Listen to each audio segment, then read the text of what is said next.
Jean-Luc Madec, bonjour. Alors, on s'est déjà rencontrés pour si on parlait, on a un petit peu évoqué ce lieu, votre arrivée ici, mais il y a beaucoup d'autres questions à vous poser.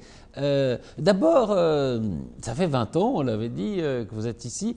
Qu'est-ce qui a évolué, qu'est-ce qui a changé dans votre métier en 20 ans? Oh, alors c'est une question extrêmement intéressante. Beaucoup de choses ont changé dans nos métiers en 20 ans. Et on peut dire qu'une véritable révolution se passe depuis 5 ans à peu près. Je vais vous donner deux, trois chiffres qui me paraissent révélateurs de cette différence de mode de fonctionnement de la restauration. Il y a 20 ans, quand nous avons pris cette entreprise, et jusqu'à il y a 10 ans à peu près, donc vous voyez, 91-2001, nous étions dans un restaurant dit d'affaires. Ouais. Les hommes d'affaires venaient ici à partir de midi, midi et demi. Donc c'était plutôt un restaurant de midi? Oui, ils y restaient jusqu'à 15h30, 16h. On y prenait l'apéritif, des bons vins, des bons repas, un digestif, un bon cigare. Et donc, on avait le temps. Oui, c'était la restauration de cette nature était un lieu de convivialité, de rencontres. C'est aussi là qu'on déclenchait un contrat ou qu'on récompensait un contrat. Et le soir ou le week-end, les fêtes de famille étaient très en longueur. C'était normal à l'époque de prendre une entrée, une deuxième entrée, un poisson, une viande. Il y avait entre-temps le petit trou normand. Oui, mais c'était ça dans les années 90 jusqu'au début des années 2000. Et puis petit à petit, les choses se sont accélérées. Parce que, premièrement, dans les entreprises, il a fallu serrer les boulons.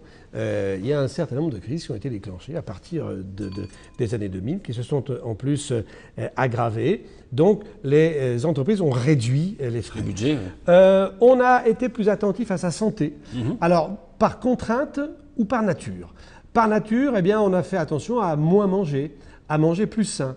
Par contrainte, justement, par contrainte, on est amené à moins boire, à moins fumer, voire maintenant à ne plus fumer du tout. Donc, vous voyez, tout ça a contribué à modifier les comportements de nos clients. Ajoutez-y le fait que, eh bien, par nature, on est aussi sollicité par des quantités d'autres choses. Tout le monde aujourd'hui a le portable, voit bientôt ça, la vous avez vu arriver ça, oui, bien entendu. Tout le monde a son portable sur la table maintenant. Et puis, ce qui fait qu'on consacre moins de temps au repas. Et quand on dit qu'on consacre moins de temps au repas, on en consacre moins au restaurant à midi. Ça, c'est un phénomène évident. Quand on avait largement 2 heures pour déjeuner il y a 10 ans, aujourd'hui, on n'y passe qu'1 heure. Donc, ça veut dire qu'on a diminué le temps par 2. Et cette habitude du déjeuner, c'est aussi finalement transmise au dîner. Au dîner, on n'aime pas attendre.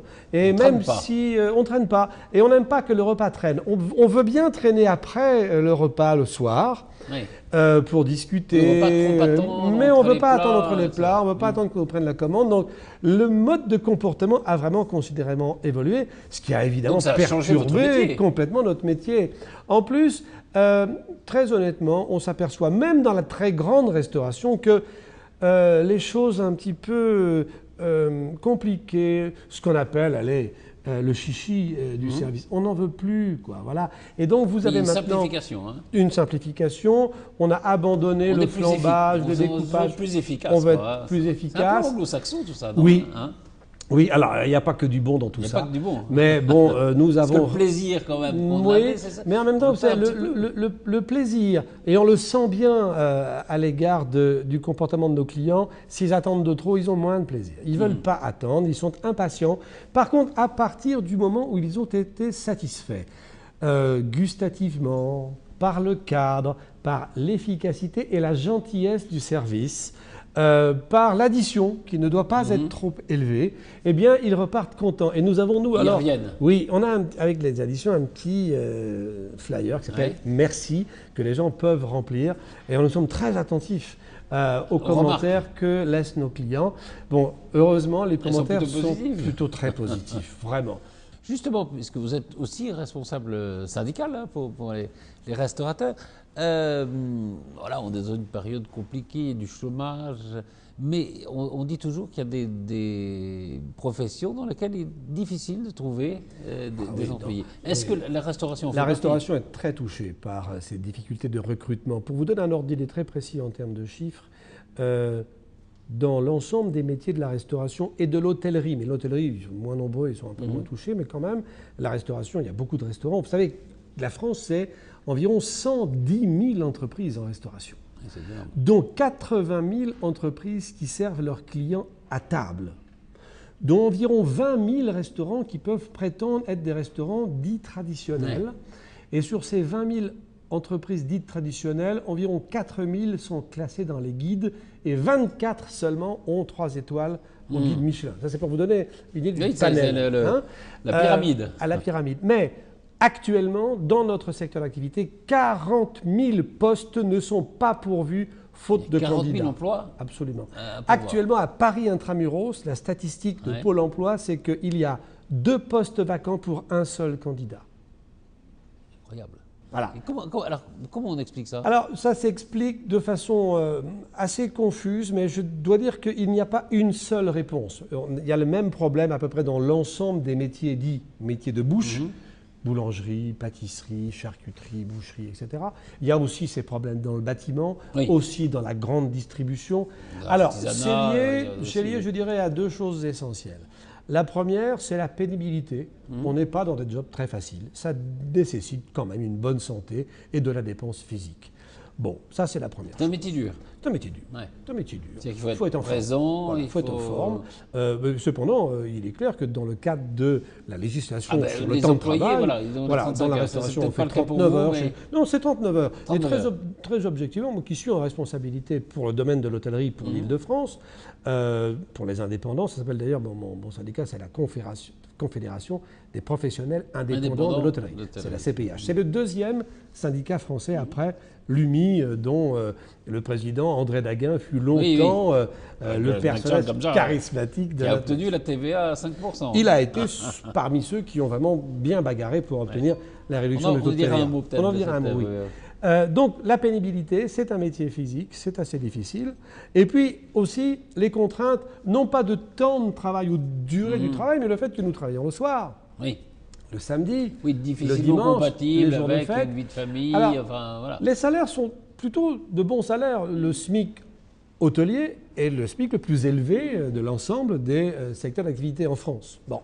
Mais pour autant, c'est vrai qu'à une différence de 150, 200 ou 300 euros, eh bien, beaucoup de jeunes préfèrent avoir une vie de famille équilibrée plutôt que de travailler le soir ou le week-end. Nous avons beaucoup ces contraintes chez nous. Alors en même temps, il faut bien rester ouvert les week-ends parce que nous avons beaucoup de monde le week-end ou le soir parce qu'on a aussi beaucoup de monde le soir. Alors ça pose évidemment quelques problèmes. Alors à nous de mobiliser quand même nos troupes, de les motiver, de faire en sorte...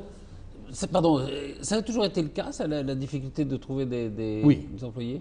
Oui, c'est pas nouveau, mais le phénomène s'est accéléré parce que il y a de moins en moins de candidats à la formation. Bon, parce qu'il y a aussi beaucoup de demandes dans d'autres secteurs d'activité qui recrutent beaucoup, les services, mais aussi les domaines financiers. Ça va peut-être pas durer, enfin, ils recrutent encore pas mal, et dans les secteurs industriels. Et je dois dire que d'ailleurs, la politique qui semble être vouloir mener par tous les partis aujourd'hui, qui est de réindustrialiser notre pays, ce qui est évidemment indispensable, tout le monde le sait, va aussi faire qu'il y aura beaucoup de création d'emplois dans ces domaines industriels.